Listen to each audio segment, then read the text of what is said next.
Takže zdravím vás týmto monumentálnym výhľadom z môjho ubytovania. Welcome. Today I want to show you my accommodation. And this is the view from 37th floor. Tu vidíte nejaký KL Rapid train. You can see KL Rapid train. They say it's more reliable. I don't know how to get to that station. Že vraj tento KL Rapid train je spolahlivejší. Ja som prišiel, tam vedľa cesty môžete vidieť KTM. Keď som sem išiel, tak to bolo rýchle, mám aj video, ktoré dúfam, že uverejním. Ale teda, keď som išiel celý včera nazad, tak som čakal na stanici, 2 vlaky ani nezastavili. So, yesterday I tried to use the other one, KTM, and was waiting like half an hour, 2 trains didn't stop. You can see there is a train now. In this direction I can see second train in 5 minutes. So this is probably gonna be more reliable. And yesterday I've been waiting. I still got tickets. Not sure if it is valid today. So maybe I lost like, it was nothing. 2 Malaysian, I don't know what are these rupees or ringgit. 2 Malaysian ringgit. Because I just decided to not use it. I am not sure, it doesn't seem to be very walking friendly here. Takže nevyzerá to tu byť ako, že keď sa aj pozerám odtiaľ, to proste cesty sú všade, ale na chodenie to tu moc nevyzerá, neviem ani ako by som sa dostal k tejto stanici. Takže to by som mal zistiť. No ale chcel som vám ukázať ubytovanie, no toto je monumentálny výhľad, mám tam aj nočné video. Toto by mala byť najvyššia väža momentálne. Toto bude nejaký vysielač. A tam tie sú fenomenálne dvojičky. Patronas Tower. Yeah, those are famous.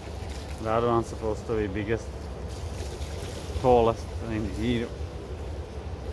That one's got some transmitter and receivers, I guess, but yeah, obviously there are some places. Yes, so you can see this is second train in this direction. Takže vidíte, toto vyzerá byť o mnoho spolahlivejšie, takže toto je výhľad v podstate.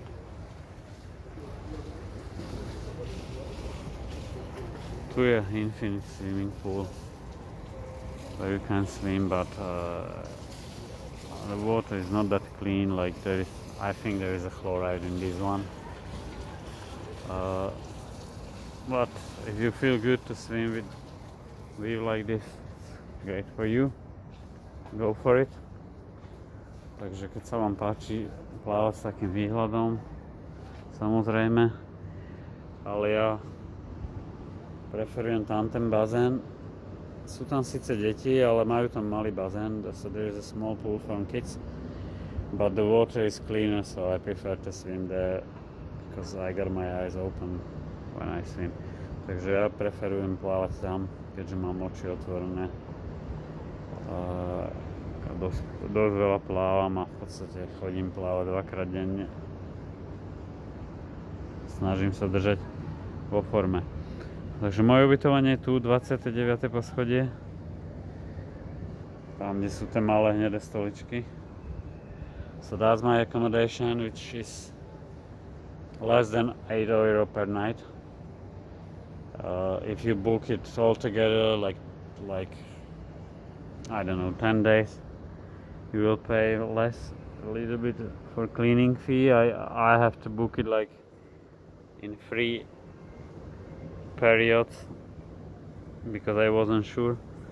First time I just booked it for 3 days just because I wasn't sure if that swimming pool is free because on the booking.com you get literally like there can be another fee applied, so you're not sure what is free, what is not free. But another fee applied will like tourist tax or something like that, maybe VAT, cleaning. So it is about 8 euro at finals checkout. Takže bolo to pod 8 euro. Najprv som to bukol len na 3 dní, lebo som si nebol istý, že sú tam plávárne zadarmo. A v podstate teraz som to chcel buknúť na ďalších 9 dní, ale nedalo sa. Dostupnosť tam nebola, takže som to bukol na 7 dní zatiaľ. V podstate ide o to, že nebola tam žiadna posteľ voľná v kuse 10 dní. Takže vám to nedovolí buknúť. Takže keby som v 2 fázach by som to dokázal. Takže som povedal, tam kde sú malé hnedé stoličky. To je 29. poschodie, tam je aj dormitory room.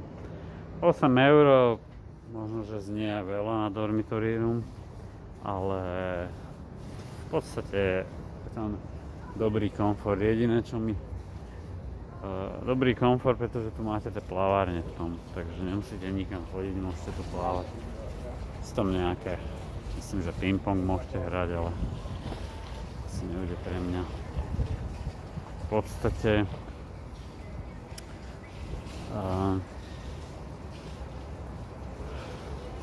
a jediný problém, čo mám, že to správcovia stále nastavujú teplotu strašne nízko. Takže prvú noc teplota bola nastavená na 16 stupňov, čo je nenormálne, akože na to tenké periny, však to je len taká deka, tenučká deka. Takže mi bolo strašne zima, takže som skončil na balkóne a tam som spal. Pretože teplota bola dobrá, len teda tam je to jak v osom hniezde, pretože tam stále bzúčia ventilátory. So what is the main problem was that you have to really ask them to set temperature higher, because the owner set the temperature on 16 degrees and they got this thin blanket. So your body is freezing literally. Like the temperature 16, okay, I can do temperature 16 in Europe, but I got a thick blanket, so your body not getting warm enough and you can't sleep, you can get sick. Looks like I didn't get sick, so. Takže hovorím, treba požiadať tých ľudí, nech včera to nastavili na 24, takže paráda, to bolo ideálne. Takže skúsim sa premiestniť do svojej izby.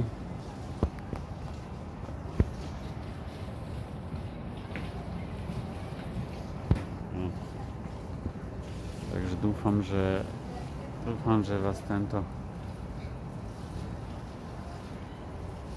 pohľad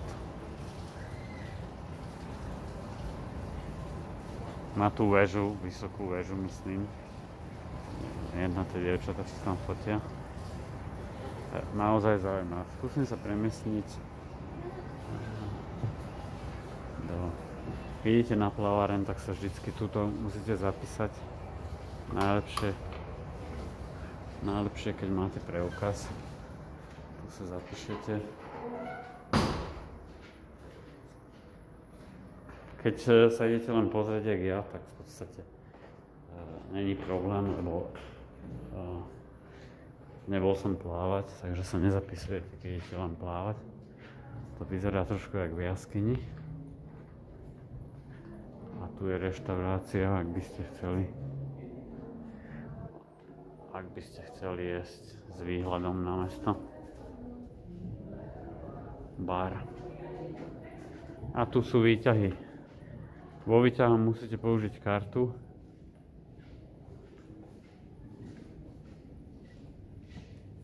Vám ukážem ako. Takže prvý výťah, čo príde,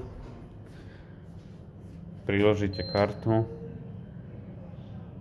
a stlačíte číslo.